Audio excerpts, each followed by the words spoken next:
اپنی سوچ کا ذکر کیا تو سب نے میری اس بات کو تسلیم کر لیا۔ میری والدہ نے کہا کہ بیٹا، تمہاری سوچ 100% درست ہے، اگر آئندہ ایسا ہوا تو اس کو جانے مت دینا۔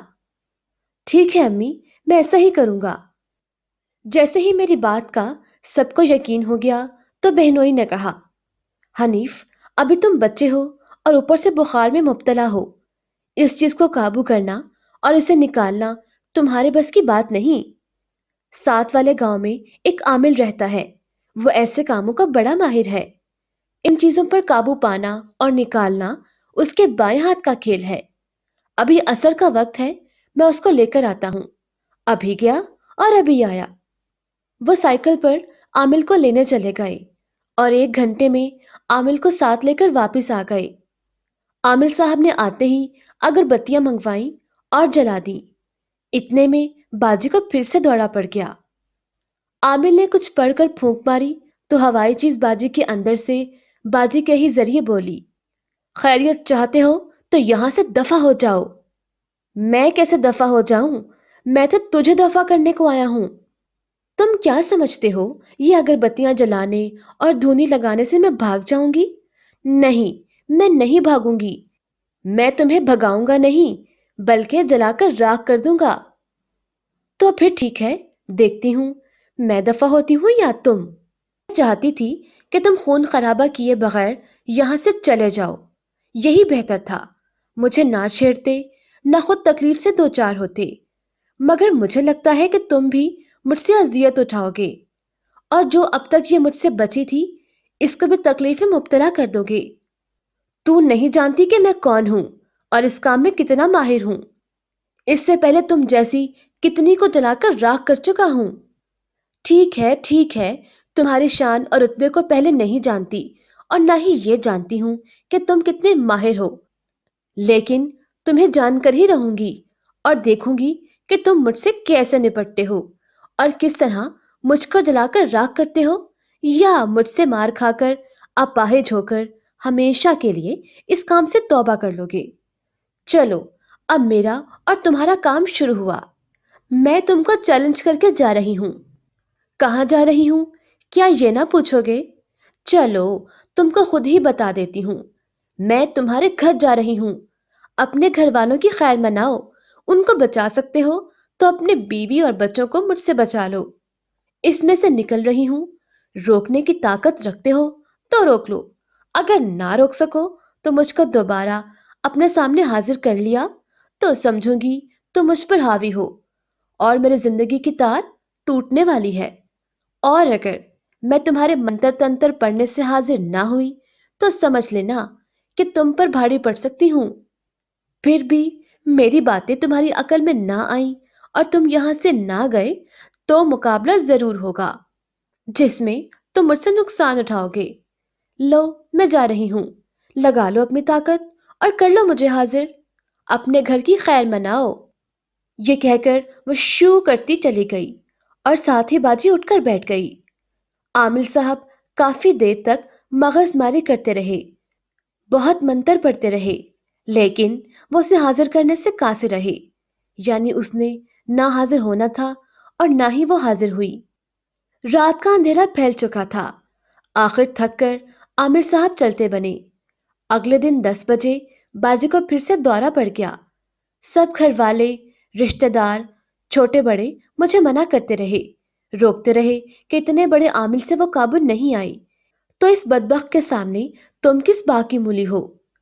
ان کے منع کرنے کے باوجود میں نے اللہ کا نام لے کر اپنے پیر و مرشد کو یاد کر کے چھڑی کو پکڑا، اس پر آیت الکرسی اور چاروں کل شریف کو پڑھ کر دم کیا، اور اس چارپائی پر جس پر باجی بے ہوش پڑی تھی چاروں جانب چھڑی سے لکیر کھینچ دی۔ باجی کی دائیں ہاتھ کی چھوٹی انگلی کو پکڑ کر سورہ یاسین پڑھنا شروع کر دی۔ یہ بتاتا چلوں کہ سورہ یاسین کا ورد مہینوں کے ساتھ میں کافی عرصے سے کر رہا تھا، اس لیے پہلی مبین پر پہنچ کر باجی پر پھونک دیا اور ساتھ پانی بھی دم کیا، جو میں نے گلاس اپنے بائیں ہاتھ میں پکڑ رکھا تھا۔ دائیں ہاتھ سے میں نے باجی کی چھوٹی انگلی کو پکڑ رکھا تھا۔ دوبارہ یاسین شریف پڑھنا شروع کی۔ دوسری مبین پر پہنچ کر پھر سے پھونکیں لگائیں اور تیسری بار ابتدا سے سورہ یاسین پڑھنا شروع کر دی۔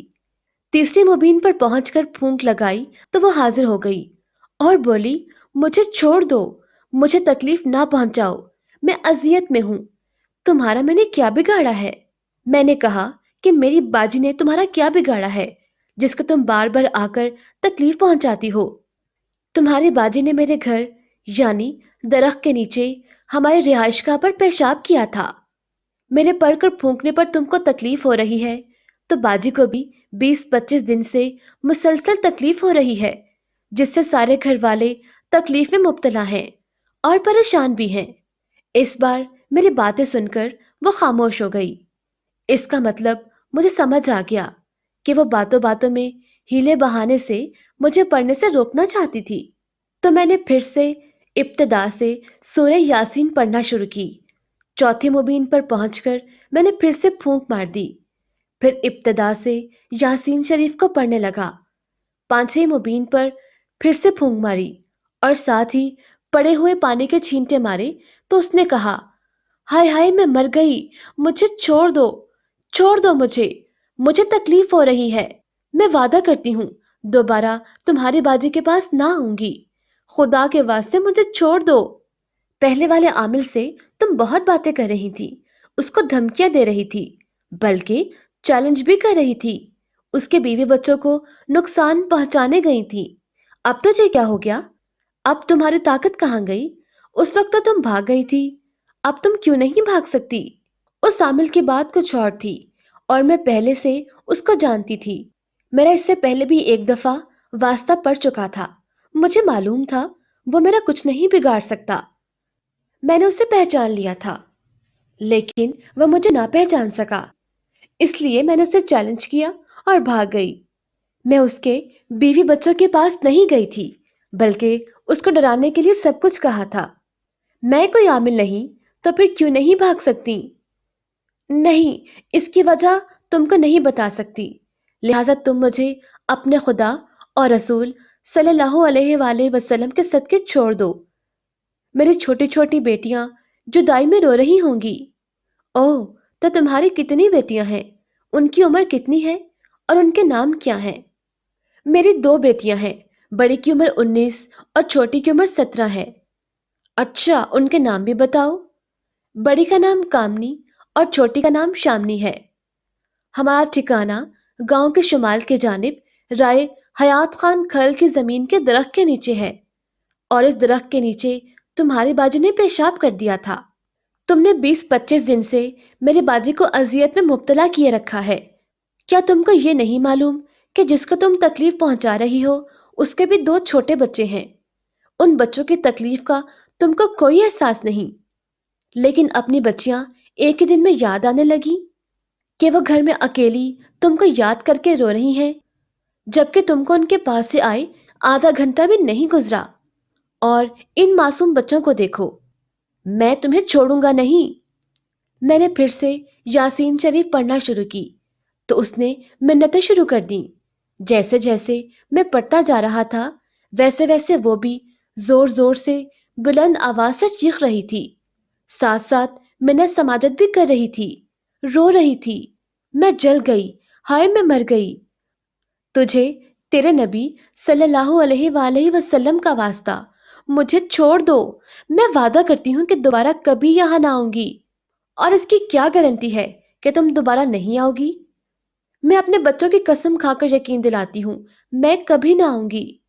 اچھا چلو ٹھیک ہے، میں اپنے خدا اور رسول صلی اللہ علیہ وآلہ وسلم کے طفیل تم کو چھوڑتا ہوں، لیکن جانے سے پہلے تم کو نشانی دے کر جاؤ تاکہ مکمل یقین ہو جائے کہ تم جا چکی ہو۔ وہ بولی کہ ٹھیک ہے، میں صحن کی دیوار سے چند اینٹیں گرا کر جاتی ہوں۔ میں نے کہا ایسا نہ کرنا، بلکہ ہم اس باہر والے دیوار پر ہانڈی رکھ دیتے ہیں، تم اس کو گرا کر چلے جانا اور پھر کبھی یہاں کا رخ مت کرنا۔ کہنے لگی کہ مجھ کو منظور ہے، میں ایسا ہی کروں گی۔ میرے اشارے پر گھر والوں نے دیوار پر ہانڈی رکھ دی۔ میں نے جیسے ہی باجی کی انگلی کو چھوڑا، آیت الکرسی اور چاروں کل شریف کو پڑھ کر چھڑی کو زمین سے نکالا تو ہانڈی دھڑم سے نیچے گر گئی اور اس کے ٹوٹنے کی زوردار آواز آئی۔ اس کے بعد باجی اٹھ گئیں اور میری اس کامیابی پر سب گھر والے بہت خوش تھے، مجھے مبارکباد دے رہے تھے۔ اگلی صبح سب گھر والے اور تمام رشتہ دار اپنے گھروں کو روانہ ہو گئے۔ میں تقریباً 15-20 دن وہاں رہا اور میرا بخار بھی اتر گیا، اور اتنے دن میں اس چڑیل نے کبھی بھی بھول کر یہاں کا رخ نہ کیا۔ 21ویں روز میں بھی اپنے گھر ننکانہ صاحب واپس آ گیا۔ جیسے ہی میں گھر پہنچا تو اسی وقت وہ چڑیل پھر سے باجی کے اندر آ گئی۔ باجی کی پھر سے وہی بے ہوشی کی کیفیت تھی۔ بہنوئی علی احمد بڑے پریشان ہوئے کہ اب کیا کروں، تنہا ہوں، بچوں کو سنبھالوں یا بیوی کو دیکھوں۔ اللہ کا نام لے کر بچوں اور بیوی کو ہمسایوں کے حوالے کر کے مجھے بلانے کے بجائے سائیکل کو نکالا اور 1500 کلومیٹر کا فاصلہ طے کر کے اپنے مرشد کے پاس پہنچے اور سرکار کو سارا واقعہ منون سنا دیا کہ باجی کیسے بیمار ہوئی، کس طرح اسپتالوں میں 20-25 دن تک پھرتے رہے اور وہاں سے جواب کیا ملا، چڑیل کا علم کیسے ہوا، پھر جس طرح عامل کو لے کر آئے لیکن وہ شکست کھا کر چلتا بنا، پھر حنیف شاکر نے اس کو کس طرح قابو کر کے نکالا۔ جتنے روز حنیف ہمارے ہاں موجود رہا تو چڑیل نے بھول کر بھی یہاں کا رخ نہ کیا۔ جیسے ہی وہ چلا گیا تو اس کمبخت چڑیل نے پھر سے آنا شروع کر دیا۔ ابھی بھی بے ہوشی کی حالت میں بیوی اور اپنے دونوں معصوم بچوں کو ہمسایوں کے حوالے کر کے آپ کی خدمت میں آیا ہوں۔ سرکار نے کہا، احمد علی پریشان نہ ہو، حنیف شاکر میرا مرید ہے، مجھ سے اس نے ایک دفعہ ایک چلہ 40 روز کا کاٹنے کی اجازت لی تھی۔ میں نے نہ صرف اس کو اجازت دی بلکہ اس کے پیچھے روحانیت کے ذریعے خیال بھی رکھا اور مکمل طور پر تحفظ بھی دیا، اس لیے چڑیل کو حنیف نے قابو کر لیا۔ ہاں، ہمارے مرید سے غلطی ہو گئی، اگر وہ غلطی نہ کرے تو چڑیل کی کیا مجال کہ وہ دوبارہ واپس آتی۔ بہنوئی احمد علی نے عرض کی، سرکار محمد حنیف سے کیا غلطی ہوئی؟ تو سرکار نے فرمایا، اس سے غلطی یہ ہوئی کہ چڑیل پر قابو پا کر نکال تو دیا لیکن تعویذ لکھ کر دینا بھول گیا۔ چلو دیر آئے درست آئے، اب یہ کام ہم کر دیتے ہیں۔ سرکار نے تعویذ لکھ کر دیتے ہوئے کہا، احمد علی یہ تعویذ اپنی بیوی کے گلے میں ڈال دو، چڑیل اب کبھی بھی اس کو نقصان نہ پہنچا سکے گی اور نہ ہی اندر داخل ہو سکے گی۔ ہاں البتہ ایک اور بات، وہ یہ کہ تم اس گاؤں کو چھوڑ دو، فوری طور پر نہ صحیح لیکن جب بھی ممکن ہو اس پر عمل ضرور کرنا۔ احمد علی نے سرکار سے اجازت لی اور گھر واپس آ کر تعویذ باجی کے گلے میں ڈال دیا۔ وہ دن اور آج کا دن چڑیل پھر کبھی نہ آئی، لیکن میرے بہنوئی نے مرشد کے کہنے پر عمل کیا اور اس گاؤں سے ہجرت کر کے جڑا والا میں رہائش اختیار کر لی اور ہنسی خوشی زندگی بسر کرنے لگے۔